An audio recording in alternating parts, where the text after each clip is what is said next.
how to get filter back on your Instagram. If you have previously used some filters and now it is not available on your Instagram application, then this video is for you.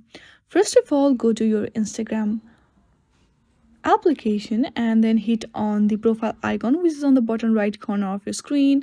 From there, select three lines which is on the top right corner.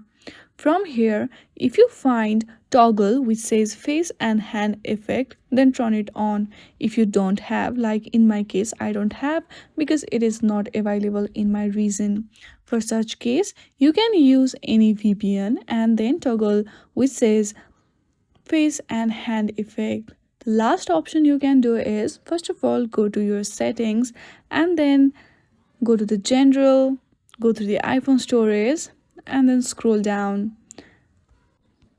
and go through the Instagram and do offload app and then again reinstall app. You can also check if your Instagram is up to date or not. I hope you like this video. If you like this video, then please do not forget to like and subscribe to our channel. Thank you for watching.